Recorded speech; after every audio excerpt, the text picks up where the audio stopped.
DNA د DNA دا زموږ څه ایبریویشن دی د دې فل فارم زموږ څه شی دی Deoxyribonucleic Acid کلیر نو په دې Deoxyribonucleic Acid کې تاسو ته مطلب دلته ډېر شي ټکي په نظر راځي یو پکې زموږ سره دا D دی بل دی دا oxy بل دی رایبو او بل دی نیوکلیک او بل دی ایسډ دې کې دا مطلب 5 ټکي دي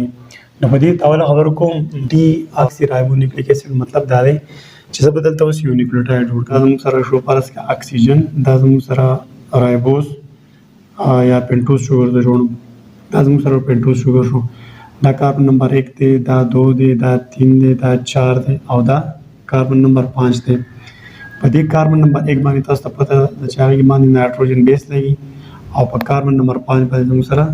فاسفیټ ګروپ لګي دلته چې کوم دا کاربن نمبر 2 نه ټول مسله دلته کېده تاسو پته ده چې زموږ سره کوم کاربن نمبر 2 دی نو دې ته خو به H یا OH لګیدل کنه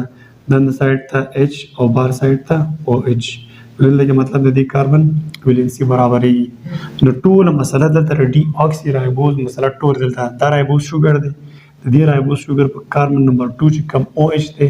د دې OH نه دا O ترې نشته کلیر خبره ختم د D مطلب موږ دلته واخلو په خپل ژبه کې ډیلیټ په مطلب واخلو مطلب ریموو لري شوی دی څوک در شوی دی اکسیجن دی لري شوی دی کنه رایبو د دې رایبوز شوګر نه په کاربن نمبر 2 باندې چې کوم OH لګیدل دا هغه OH نه اکسیجن تللی دی نشته دی چې نشته نو ځکه دې ته موږ Deoxy بیا وایو دلته کې ورته نیوکلیک موږ وایو نیوکلیک ورته دا ځکه وایو چې زموږ سره کوم دا DNA دی دا DNA موسټلی زموږ 73% چېرته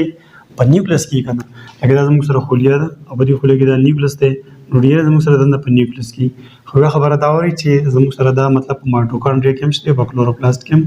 خپل ورکوټ DNA او دا ایسډ مطلب پکې دا دی چې کله دا کوم نیوکلیوټاید د دې نیوکلیوټاید سره د کاربن نمبر 5 باندې دا فاسفیټ ګروپ یا فاسفوریک ایسډ لګیدل او دا فاسفوریک ایسډ موږ سره څوک دی ایسډ دی چې دا ایسډ نو دی په وجه باندې ټول نیوکلیوټاید څه شو ایسډ شو دا خو شو د دې د نوم په واره کې په ډیټیل خبره چې د موږ Deoxyribonucleic Acid ورته وایو